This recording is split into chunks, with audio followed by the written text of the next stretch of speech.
The blizzard hit harder than anyone expected. Wind like knives, snow like walls. Everything shut down. Everyone stayed in, except her. In the middle of that frozen silence, a single diner kept its lights on. The windows glowed through the storm like a whisper. This way. You're not alone. 12 hikers stumbled out of the dark, faces. Pale lips cracked one barely standing. She opened the door without a word. No money asked, no names needed. But she wasn't always this way. Not long ago she wore heels, not boots. She lived in a high-rise, not behind a counter. She ran million-dollar campaigns, not chili pots. So why did Grace Kingston walk away from all of it? Why did she trade power for silence, comfort for cold, and still choose to save people she'd never met? If someone knocked on your door in the storm, would you open it? Before the diner, before the storm, Grace Kingston lived in downtown Chicago. Glass towers, late-night meetings, spotless suits. She was good. Fast-talking, sharp-thinking, always 5 steps ahead. Brands chased her. Clients trusted her. Her name carried weight in rooms lined with glass and money. But when the meetings ended, she ate dinner alone. Silence filled her apartment like fog. Some nights she forgot to turn the lights on. Her parents didn't care about her titles. They called every Sunday, sent postcards from trailheads, told her she was working too much, told her to come home more. She'd laugh, promise next month. But next month never came. Until the layoff. Until that call. There was a crash, a frozen road, a flipped car, and 2 names she loved more than her own. Gone before she could say goodbye. Grace didn't cry at first. She packed a box, cleared her desk, deleted her calendar for the year. Then she drove. 12 hours. No music. Just the hum of the road and the sound of her mother's voice in memory. Come home sometime, baby. The mountains miss you. She arrived just after dawn. The diner was still there. Dusty windows, rusted sign, but standing. Inside, nothing had changed. Same creaky stools. Same chipped mugs. Same photo of her father on the wall, a young Marine with steady eyes. Her mother once called it a place for the tired, the lost, the just passing through. Her father built it for drivers. Her mother kept it open for everyone else. Grace turned on the lights, sat behind the counter. No plan. No idea what to do. Only one thought stayed clear. Don't let it die with them. Grace didn't mean to stay. At first, she told herself it was temporary, just long enough to settle the estate, clean the place up. But each morning she brewed coffee. Each night she locked the doors, and the days in between started to feel like breathing again. She fixed what she could, wiped grease from the old stove, learned how to mend pipes, change bulbs, order supplies. She answered every knock on the door, a lost hiker, a silent trucker, a woman who needed a place to wait out the rain. Grace never asked for stories. She just poured coffee, kept the lights on, not because she had to, not because anyone expected her to, but because someone, somewhere, might still be out there, cold-tired, unsure of where to turn. And this place had always been meant for them. Grace lived simply, not as a statement, not for show, but because noise no longer made sense. She wore flannel and boots, shoveled snow before sunrise, boiled soup in heavy pots like her mother once did. There were no meetings, no screens, just the hiss of the coffee pot and the sound of tires slowing outside. Some days, no one came. Other days, the stools were full. She greeted both the same soft smile, warm hands, quiet presence. Locals started calling her the light keeper, not for any big reason, just because she was always there. She kept a notebook by the register. In it, quotes her parents loved. Most days she'd open to one that read, "Kindness isn't a service, it's a way of being," and even when no one was watching, Grace chose to live that way. Because sometimes, the quietest lives echo the farthest. The winter came hard that year. Early snow, icy roads. Locals said it felt heavier than usual. Grace watched the forecasts. A low-pressure system building over the mountains. Warnings spread whiteout conditions. Extreme wind chill. Stay home. One by one, nearby shops closed. Even the gas station pulled down its shutters. Everyone knew what was coming. Grace stood behind the counter staring out at the empty road. She could have locked up too. No one would have blamed her, but she didn't. She stocked extra soup, folded blankets, checked the old generator twice. Then she lit the front sign. Its glow flickered in the snow, tired but steady. A neighbor called that night. Storms coming fast. "You staying open?" Grace looked around the diner at the silence at the picture of her father, then answered softly, "If someone's out there, they'll need to see the light." The storm arrived before sunrise. Winds howled through the valley. Snow slammed sideways, erasing roads, fences, sky. Inside the diner, it was quiet. Grace boiled water, stirred soup, checked the door latch again. The windows trembled, but the lights held. By noon, the world outside was pure white. No cars, no voices, just the endless roar of winter. She kept the front sign lit. Steam curled from the kettle.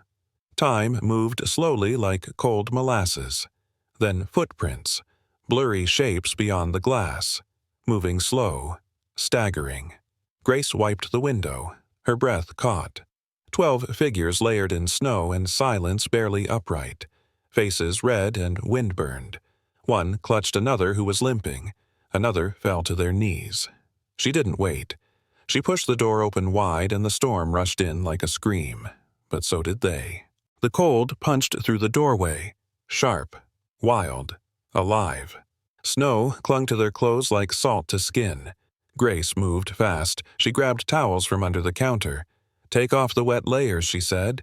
Her voice was calm, firm, final. One man hesitated, muddy boots shaking hands. She met his eyes and nodded once. This way. They followed her to the kitchen, closer to the ovens, closer to heat. Steam rose as a frost began to melt. Coats hit the floor. Gloves peeled off. A cough echoed. Someone whispered thanks. Grace didn't smile. She ladled soup into mugs, set out bread, pushed the plates forward. No charge, she said. No questions. One woman tried to explain how they got lost, what went wrong. Grace just shook her head. "You're safe now. That's enough for today." They sat wherever they could, on crates, against walls, boots steaming, hands wrapped around mugs. No one talked much. The kind of silence that comes after survival, too cold for words, too tired for questions. Grace moved between them, checking quietly. More soup here, extra blanket there. One man had a cut above his eye. She cleaned it with shaking fingers. A younger hiker kept rubbing his arms. She handed him a towel fresh from the dryer. Not warm enough, but better than nothing. Then a voice broke the stillness. Soft, southern, unsure. He nodded toward the photo on the wall. "Is that your dad?" Grace followed his gaze. Framed uniform, small flag, faded quote beneath, "This place is for those still out there." She nodded once. Robert Kingston, 1st Battalion, Marine. Then turned back to the stove, letting the warmth speak for her. One of them stood up, tall, mid-30s. Gray beanie soft voice, steady eyes. He stepped closer to the photo, read the name under his breath, then looked at Grace. "Robert Kingston," he said. "My uncle served with him. 3rd Marines. Da Nang." Grace paused. The ladle in her hand stopped mid-stir. "He came back after his first tour," she said. "Never stopped talking about the ones who didn't." The man nodded. "I'm Daniel." Then, quieter. He wasn't forgotten. Something shifted in the room. Not big, not loud, just a ripple, like warmth finding skin. Grace didn't say thank you. She just poured another bowl, set it down in front of him. Daniel gave a small smile. Not wide, not forced, just real. Outside, the storm howled louder. But inside, a little more of the silence had turned soft. By nightfall, the diner disappeared beneath snow. Drifts climbed the windows. The wind pressed hard, searching for cracks. Grace lit every lamp she had. Old kerosene burners, a battery lantern. Warm light pooled in corners holding back the dark. They moved to the back, the warehouse behind the kitchen. Concrete floors, bare walls, cold air biting through. She laid out what she had: wooden pallets, cardboard, extra coats, anything to keep them off the ground. Daniel helped assigning pairs, checking fingers for frostbite, whispering calm when someone began to shake. Grace watched from the doorway, her back against a shelf of canned peaches, eyes stinging from smoke, arms aching, feet gone numb. Still, she moved, mug by mug, blanket by blanket, a quiet medic with no uniform. Someone tried to pay, damp bills half folded. She pushed them back gently. "Not for this," she said. "This is just being human." The night stretched slow. 1 hour felt like 3. Time thinned, but the storm didn't. Outside, the wind screamed. Inside, they spoke in whispers, if they spoke at all. Grace refilled the kettle, poured water into chipped mugs, moved without thinking, just doing. Daniel stayed close, not hovering, just aware. He wrapped hands, checked bruises, tied down a tarp, flapping loose by the back door. At one point, she found him kneeling beside an older man in a wheelchair, adjusting his scarf with careful fingers. She stopped, just watched, the kind of quiet that feels like truth. They didn't speak much, but when they passed each other a nod, a small glance, it felt enough. Around 3 a.m., they sat on overturned crates by the ovens, exhausted, half listening to the storm. Daniel said, "First time we got hit in Fallujah, my best friend was 5 feet away. Then he wasn't." Grace said nothing, only listened. The heater hissed. Pipes clanged in the walls. Somewhere behind them, someone coughed in their sleep. Still, the space between them stayed soft. Grace glanced at him. "I've heard a story like that," she said. "My dad." Da Nang. He said one day the gunfire stopped because the screaming got louder. Daniel looked up.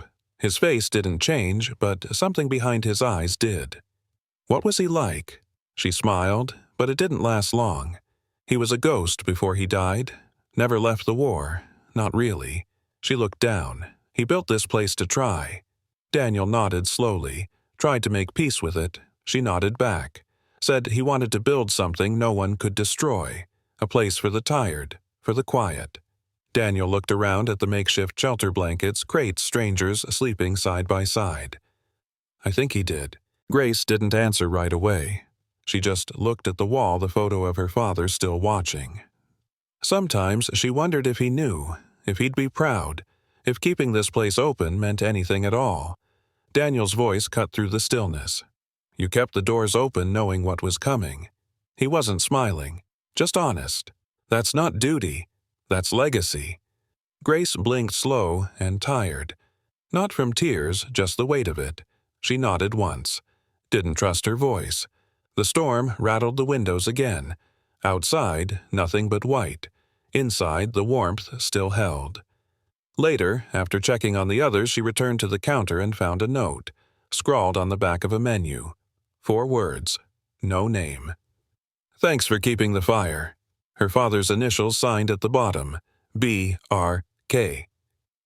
She stared at it for a long time, and didn't feel alone. Her hands were cracked. Fingers raw from hot water, cold air, and hours of holding everything together. Grace leaned against the prep counter, eyes half closed, legs trembling not from cold but from being kneaded too long without pause. Daniel found her like that, still standing, barely. "You need to rest," he said. She shook her head once. "I can't. Not yet. Yes," he said. "Calm, steady, 10 minutes. I'll keep it going." She hesitated, then saw the truth in his face. He wasn't asking, he was offering. 10 minutes. He helped her to the back office. No blankets, no pillow, just an old cot and her boots still on. She lay down without a word. and for the first time in 2 days, she let her eyes close. Outside, the wind still howled, but for now someone else was watching the door. She didn't sleep long, maybe 20 minutes, but it was enough to feel the change. The sound woke her, not the wind, but something deeper, a low vibration through the walls, like footsteps or engines. She sat up fast, boots still on, heart suddenly alert. Out in the corridor, Daniel was already moving. He met her halfway, coat zipped face tight, but calm. "They're here," he said. Grace followed him through the diner. Snow pressed high against the windows, the sky still dark but softening. Then headlights. Big ones. Slow, heavy, pushing through the snow like machines with purpose. 4 military vehicles. 2 trucks behind them. One soldier jumped out. Another rolled a portable generator into the snow. Grace gripped the edge of the counter. They weren't there to evacuate. They came prepared to stay. The lead Humvee stopped just feet from the diner. Its doors opened slowly. Boots hit the snow heavy and sure. Grace stepped outside. The cold cut deep, but she didn't flinch. A man approached, tall, squared shoulders, mirrored glasses. Older, commanding. "Who's in charge here?" he asked. She answered without hesitation. "That would be me." He looked her over. Braided hair, tired eyes, sleeves smudged with flour and ash. He nodded once. "You running a shelter?" "No," Grace said. Calm. "This is a diner. My parents built it. We never closed." Daniel came out behind her. The officer's eyes narrowed. "Morrow. Should have known." Daniel nodded. "Sir." There was a long pause, then the officer stepped inside, took in the pallets, the people, the warmth. He didn't speak right away, just stared at the wall, at Robert Kingston's photo. The officer stood still, boots planted, eyes fixed on the photo. Grace waited. Finally, he spoke. "Robert Kingston, one of the best radio men I ever met." She blinked. "You knew him Firebase Ripcord," he said. "He saved more lives than anyone counted." A pause. "Lost 2 fingers, kept fighting."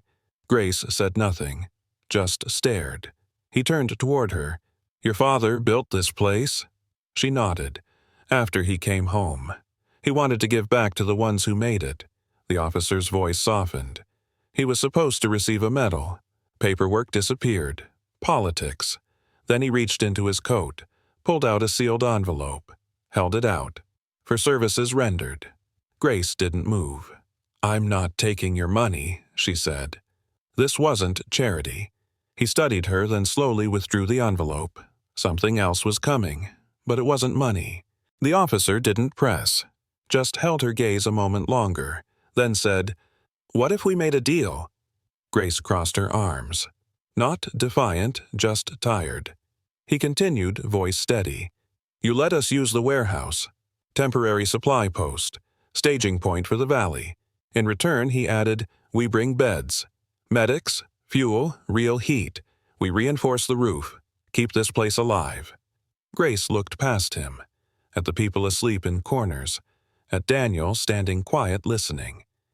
She didn't answer right away, just stared at her father's photo on the wall, then back at the man in front of her. "Deal," she said, and offered her hand.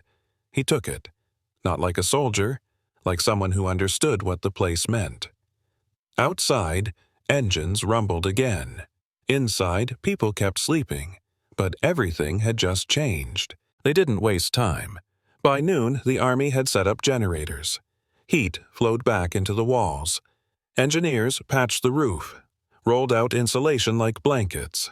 Truckers and soldiers worked side by side. Grace stood by the counter watching, not giving orders, just present. Her hands still smelled like coffee grounds and ash. Someone brought crates of canned food. Another stacked clean cots in the back room. A volunteer swept melted snow from the entrance. Daniel moved through it all quietly leading. No title, no rank, just steady hands. At some point, someone hung a new sign, Medical Station. Kingston, stop. Simple black letters on cardboard. Grace didn't ask who made it. She just smiled, faint and honest. That night, the air felt different. Still cold, but not hollow. For the first time in days, Kingston's stop wasn't just surviving. It was becoming something more. By nightfall, the warehouse had changed. Heat lamps glowed. The smell of clean blankets replaced damp concrete.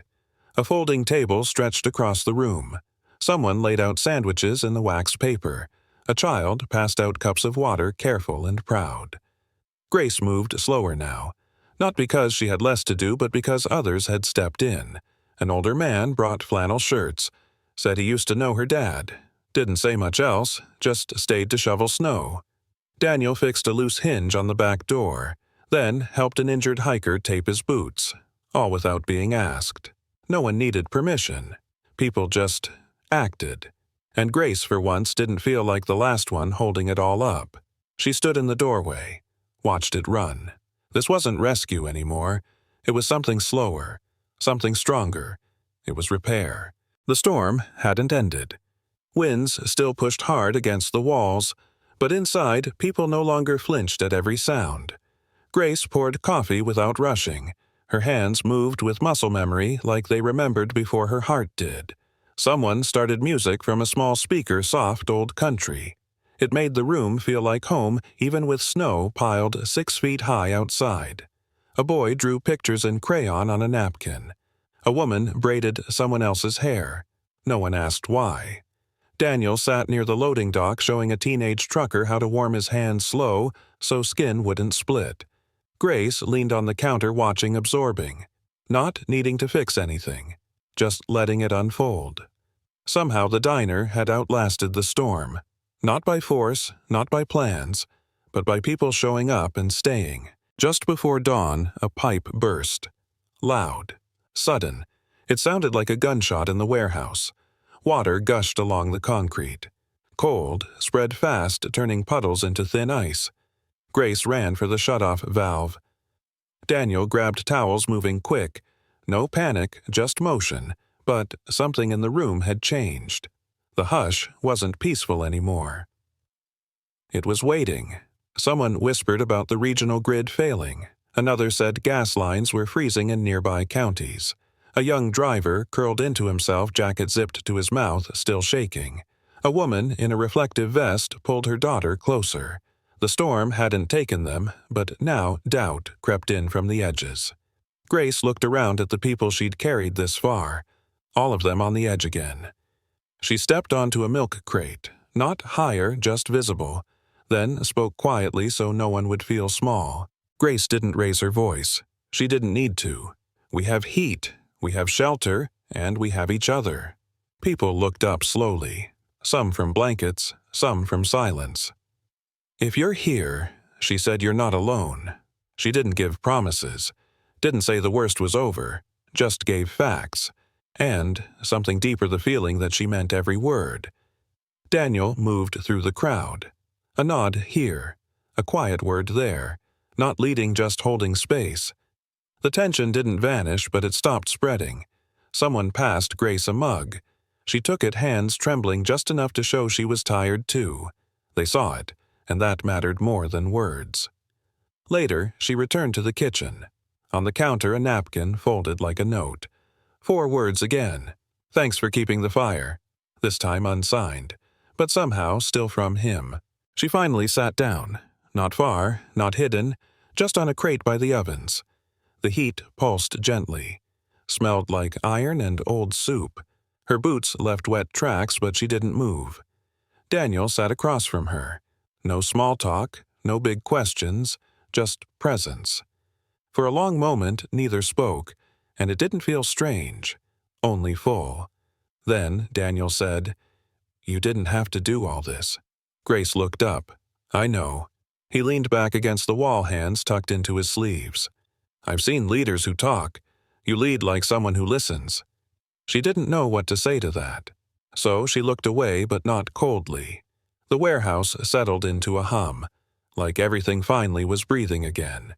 For the first time in days, Grace let herself feel tired and safe. The silence held, but not in a heavy way. Daniel's voice came low. "This isn't my first time here." Grace looked over, surprised. "I came once. Years ago. I was maybe 10. Got lost in the woods near here with my brother. Night fell. I was bleeding and freezing. Thought it was the end." He paused, eyes distant. "Then this man found us old military coat-steady hands. Didn't say much. Just wrapped us in blankets and carried me inside. Here. This diner." He looked up, voice quieter. I never forgot his face, or the smell of the soup. Grace didn't interrupt, just let the words land. "My brother passed 2 winters ago. Same mountains, different storm." She looked at him gently. "You kept climbing anyway." He nodded. "I told myself this trip was for healing, but part of me came to find that man again, to say thank you, maybe even to repay it." He looked down at his hands. "I never knew his name until I saw that photo." Grace's breath caught. "My dad," Daniel, nodded. "Robert Kingston. I owe him more than I've ever said, and now I think I was meant to find you instead." She stirred her tea, though it had already gone cold. "I came here after losing both my parents," she said. "Not to escape, to keep something from disappearing." Daniel didn't answer, but his eyes softened. Somewhere behind them someone laughed, not loud, not forced. Just real. Grace exhaled through her nose, almost a smile. They didn't hug, didn't make promises, but something in the room felt changed. Like grief had been seen, and allowed to sit without needing to be fixed. Later, Grace stood by the front windows. Snow still drifted, but lighter now. The worst had passed. She watched a truck pull away, tires crunching softly over packed slush. Daniel joined her hands in his coat. "Once the road's clear, they'll all be gone." Grace nodded. "That's the point, right? Help them move on." He looked at her. "What about you?" She didn't answer at first, just traced a circle in the fogged glass. This place. "It started with them, but now it's part of me." Daniel's voice was quiet. "You don't have to hold it alone." She turned to him, not surprised, not afraid, just steady, you offering. A pause. "I didn't just come back to thank him. I think I came to stay for you, for what you've kept alive." He looked at her, not asking, just offering something that had waited years to be spoken. Outside, the wind had finally softened. Inside, something warmer had begun to stir, not out of urgency, but choice. Daniel didn't rush the moment. He let the offer sit, like something fragile, not to be pushed. Grace looked back toward the kitchen. Steam rising. 2 strangers laughing over toast. "This place asks a lot," she said. "It takes your time, you're quiet, sometimes your hope." "I know," Daniel replied. "I don't want to fix it. I just want to build it with you." He wasn't dramatic. No speeches. Just real words in a real place. Grace exhaled. Not a sigh, just a release. Like she'd been holding her breath for years. She didn't say yes. She didn't need to. She just walked beside him back toward the heart of the diner, where the work still waited, where her parents once stood. And, when their shoulders brushed, not by accident, they both smiled. Not like beginning something new, like returning to something right. In the days that followed, Grace didn't ask Daniel to prove anything. He just stayed. He repaired the pantry shelves, cleared the ice off the roof, sorted deliveries like he'd been doing it for years. Others followed his lead. A retired nurse set up a corner for first aid. A mechanic offered to check every truck before they rolled out. No one signed contracts. No titles. No roles. Just people doing what needed doing. Grace no longer had to hold every piece, and slowly her hands unclenched. She still rose early, still made the coffee, still wiped down the counter like her mother once had. But now there was laughter in the back room. Footsteps that weren't just hers, and the quiet hum of a place no longer held together by one person's will alone. It wasn't just survival anymore. It was belonging. One morning, Grace stood outside with a broom in one hand, coffee in the other. The storm had passed days ago, but drifts still lined the road like reminders of what could have gone wrong. Daniel was across the lot helping a driver tarp her rig. He didn't look back. He didn't need to. Grace stared up at the old sign. Still crooked, still flickering, but on. It used to feel heavy, like she was carrying her parents' memory with both arms full. Now it felt different. Not lighter, just shared. She sipped her coffee boots, crunching fresh snow, and whispered under her breath, "I get it now, Mom." The light wasn't for people who were lost. It was for those still trying. She turned back toward the door, toward warmth, toward the life she hadn't planned but had chosen. Grace didn't mark the days anymore. There were no milestones, only moments that felt full. Breakfast started earlier. People came by just to help, even if they didn't stay long. A farmer dropped off eggs. A teenager shoveled without asking. One woman left a pie with a note for what you gave without asking back. No one called it a shelter now. It was just the diner, but it held more than meals. Daniel hung shelves in the storage room, labeled them neatly. Grace smiled at the handwriting steady plain his. At night, they'd sit near the back ovens, talk small weather boots truck routes. Sometimes they didn't talk at all. Grace didn't need to plan the future. It was already unfolding, not in big declarations, but in hands that stayed busy and hearts that stayed open. Something had taken root. Not fast, but real. Grace noticed it in small ways. Daniel fixing the leaky faucet before she even mentioned it. Bringing in wood on cold mornings. Sweeping without being asked. Listening even when she had no words. She didn't question it anymore. He wasn't helping out. He was part of it. One night they sat on the back steps. The snow had melted into heavy slush, but the sky was clear. Stars sharp and close. Daniel handed her a folded cloth. Inside was a hand-carved sign. Simple, smooth. The words burned in Kingston stop, home for the road-worn. Grace traced each letter with her thumb. Quiet filled the space between them. Then she whispered, "I think they'd be proud." Daniel didn't answer. He just reached for her hand, not to pull her forward, just to remind her she wasn't standing still. The next morning, Grace hung the new sign. Just below the original, still weathered, still humming. She didn't replace the past. She added to it. Daniel stood beside her, one hand in his pocket, the other steadying the ladder. Neither of them said much. They didn't need to. Later, a woman passing through took a photo, said it reminded her of her father's garage. Places like this, she whispered, they make you feel like you were expected. Grace smiled and poured her coffee to go. That night they served stew until the pot ran dry. The last bowl went to a man who left a note folded in a napkin paper. Not all heroes wear badges. Some pour soup. Grace read it twice, then tucked it under the register. Not because she needed praise, but because kindness when received quietly deserves to be kept somewhere safe. Some mornings started slow, not from laziness, just peace. Grace would open the blinds, watch frost melt from the glass. Daniel usually brewed the first pot of coffee. He didn't ask how she slept.